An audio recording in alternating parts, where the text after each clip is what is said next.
हाँ, तो पहले ये बोर्ड में अगर कहता था आपको एनालिटिकल मेथड से करो, करंट बताओ अगर पोटेंशियल इतना है कैपेसिटर के अक्रॉस, तो ये एनालिटिकल मेथड है, आपको ऐसे ही करना पड़ेगा। ठीक है ना। बट अब आपसे ऐसा कोई कह नहीं सकता बोर्ड में। ठीक है, आपको ऑब्जेक्टिव आ रहा है ये पार्ट अगर। ठीक है, तो फिर कोई नहीं कह सकता है आपको। ये लास्ट चैप्टर है आपके, शायद बोर्ड में आने वाला। इसके बाद से सेकेंड स्टेज। हाँ देखिए, तो आपने क्या माना कि यहाँ पर करंट ऐसे चल रही है, इस पर प्लस क्यू और एक पर माइनस क्यू चार्ज मान लिया, किसी इंस्टेंट पर मान लिया बैटरी ऐसी होगी बदल रही है तो बार बार एक कांस्टेंट इंटरवल ऑफ टाइम पर। तो किसी इंस्टेंट पर मान लो ये बैटरी ऐसी है तो ऐसे करंट चल रही है, इस पर प्लस क्यू और माइनस क्यू चार्ज है। तो वही कहानी है, उसके अलावा कुछ नहीं आता आपको केवीएल के अलावा, तो लगा दीजिए V A minus Q by C. Opposite चल रहे हैं इलेक्ट्रिक फील्ड के, plus E not sine omega T equal to V. Cut गया यहाँ से। क्यू क्या निकल के आ गया, E not into C sine omega T. ठीक है, बताइए कोई दिक्कत तो नहीं है इसमें। E not C into sine omega T, और करंट कितना आ जाएगा, D Q by D T कर दो करंट के। करंट निकालना है ना आपको। तो करंट क्या हो जाएगा, ऐसा माना है करंट प्लस में अंदर जाता हुआ इसके, तो क्या करेंगे plus D Q by D T, differentiate करो। क्या आ गया, E not omega C cos omega T. इसको आप साइन में कन्वर्ट करो, क्या आ गया sine omega T plus pi by two. और इधर आ रहा है E not upon one upon omega C. Omega constant है, सी कांस्टेंट है कैपेसिटर की कैपेसिटेंस। तो इस कांस्टेंट को एक नाम दे दिया एक्स सी। तो this X C is called reactance of the capacitor in alternating current circuit. X C को क्या बोलते हैं, reactance of the capacitor in alternating current circuit. ठीक है, तो ये आपकी एक्सी कहलाती है, रिएक्टेंस कहलाती है एक्सी। क्या फार्मूला होता है, हमेशा रट लिख लें बेटा, अभी इसको ये याद हो जानी चाहिए इस लेक्चर के एंड तक। ठीक है, सारी चीजें। एक सिंगल कैपेसिटर लगा हुआ है, सिंगल बैटरी लगी हुई है, तो कभी भी किसी भी सर्किट की कैपेसिटिव रिएक्टेंस, के पूरा नाम नहीं लिखा, रिएक्टेंस ऑफ कैपेसिटर, या इसको बोलते हैं capacitive reactance of alternating current circuit, क्या होती है अगर सी कैपेसिटेंस लगा हुआ है तो वन अपॉन ओमेगा सी। ठीक है, तो अब आप डिफरेंस देख रहे हैं क्या बेटा, कि इसके अक्रॉस पोटेंशियल डिफरेंस का एक्सप्रेशन ये था कैपेसिटर के अक्रॉस। तो आप ध्यान से देखो करंट का एक्सप्रेशन ये निकल के आता है। तो मैं ये बोल सकता हूँ क्या कि आपके जो करंट की फेज होगी वो पोटेंशियल डिफरेंस की फेज से पाई बाई टू से क्या करेगी, लीड करेगी। ठीक है ना। करंट की फेज पोटेंशियल डिफरेंस की फेज से कैपेसिटर के अंदर पाई बाई टू से लीड करती है। ठीक है, और अगर आपको ई नॉट पता है तो आई कैसे लिखेंगे, आई लिखने का, आई नॉट लिखने का तरीका होगा ई नॉट बाई एक्स। ठीक है, वेयर एक्सी क्या है आपका वन अपॉन ओमेगा सी। ठीक है ना, एक्सी क्या आ रहा है आपका वन अपॉन ओमेगा सी आएगा। तो I equal to E not by X C sine omega T plus pi by two. Here X C is called reactance of capacitor in alternating current circuit. Here Xc is called reactance of capacitor in the alternating current circuit. ठीक है, तो ध्यान रखो। अब कैसे use करेंगे इस चीज को, देखो देखो लिख लिया सबने, दिमाग में याद हो गया सबके कि कैपेसिटिव रिएक्टेंस क्या होती है, वन अपॉन ओमेगा सी। तो एक सिंगल कैपेसिटर है, उसके अक्रॉस मैंने अगर आपको कभी भी अब पोटेंशियल डिफरेंस बता दिया तो करंट फटाफट आना चाहिए बिना ये प्रोसेस करे, ये कुछ करने का टाइम नहीं है बेटा। ठीक है, ये कैपेसिटर है, V A minus V B मान लो ये गिवन है, V not sine omega T. तो करंट क्या आएगा, आई नॉट साइन, देखो सब में यही है, हमेशा यही है कि आपको कुछ V not sine omega T दे रखा है। ठीक है ना। आपको अब इसके बीच में दो या तीन एलिमेंट भी आ जाएंगे, सब आ जाएगा आपको। आपको पोटेंशियल डिफरेंस दे रखा है दो पॉइंट का, तो उसमें बीच में चलने वाली करंट क्या होगी, I not sine omega T plus theta होगी कुछ। तो आपको इन दोनों की वैल्यू निकालना ही सीखना है डिफरेंट डिफरेंट केसेस। आपने रेजिस्टेंस में देखा था ये वैल्यू जीरो आ जाती है, ये हो जाता है वी नॉट बाई कैपिटल।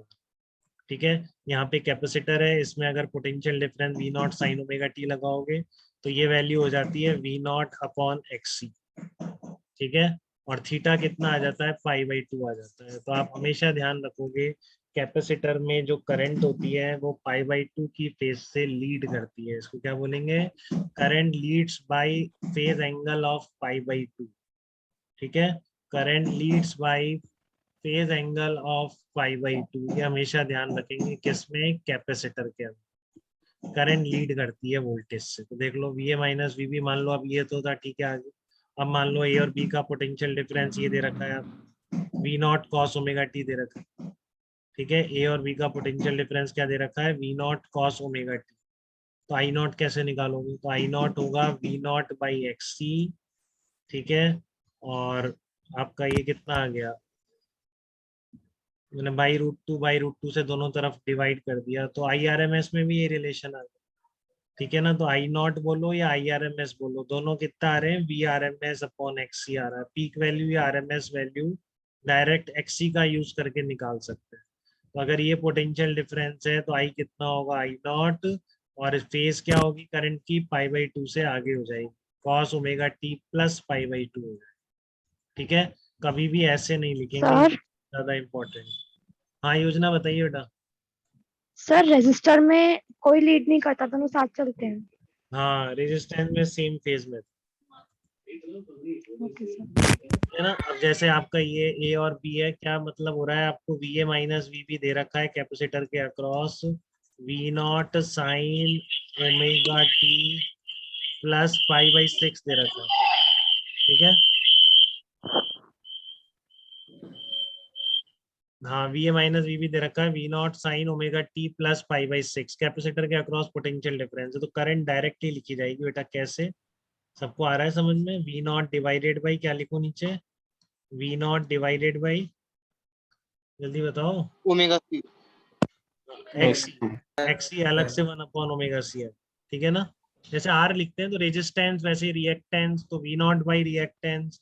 अब बताओ फेज एंगल कितना होता है, करंट क्या करती है, पाई बाई टू की फेज से लीड करती है कि नहीं।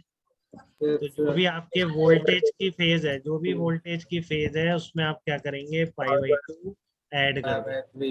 लिख लो इस चीज को, अब दोबारा नहीं बताना, ठीक है। उससे कुछ पूछ रहे हैं।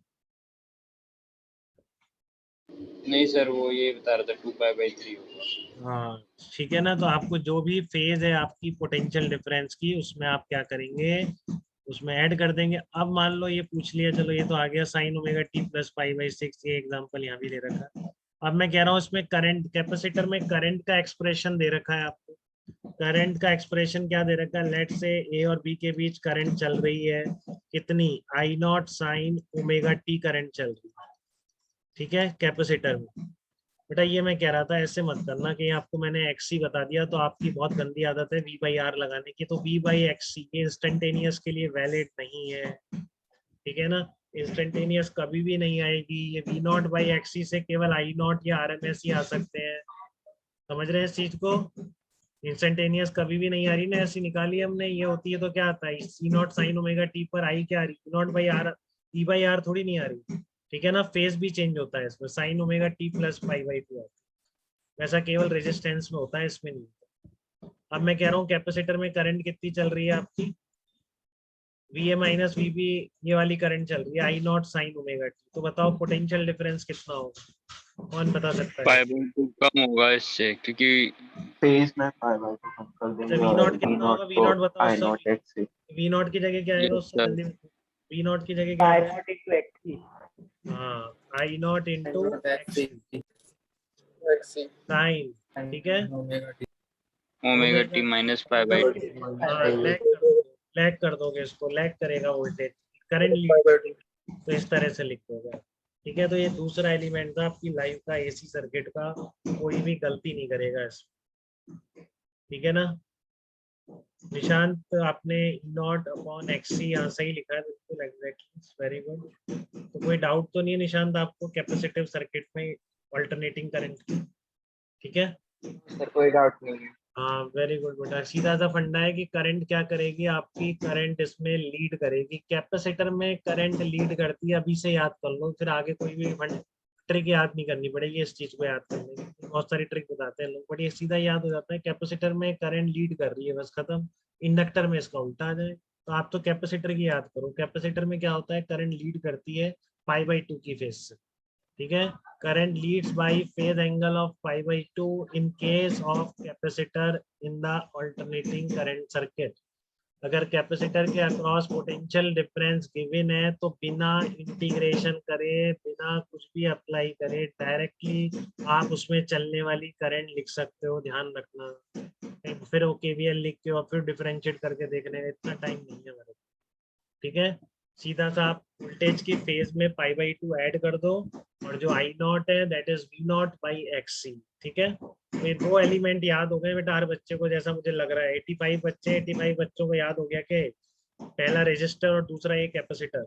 किसी को डाउट हो तो बताओ मेरे को, अभी Yes, बता sir. दो, हैंड रेज कर दो, दोबारा बता दिया जाएगा, क्योंकि बहुत ज्यादा सिंपल है, इससे सिंपल कुछ नहीं, इसमें ऐसा कुछ नहीं है कि जो एक भी बच्चा ऐसा हो जो ना समझ सके, ठीक है। हर बच्चे को आना चाहिए बेटा, इसने भी सुन लिया एक बार, ठीक है ना। ये याद रखोगे तो फिर मैं सारे मेथड करा दूंगा, 2 हो 3 हो कुछ भी हो, आप पूरा सर्किट ही अभी खत्म कर दो, ठीक है ना। गलत हो ही नहीं सकता कुछ, तो कुछ है ही नहीं, उसके आगे पूछ ही नहीं सकता। कोर्स में एक तो सीरीज सर्किट है, बट मैं तो सब करा दूंगा, आप पैरेलल भी और कोई जनरल भी सब कर लेंगे, आप पता कुछ भी पूछ, बट कोर्स में यही कि स्ट्रिक्टली सीरीज सर्किट लिखा हुआ, ठीक है, बट हम सब कर लेंगे।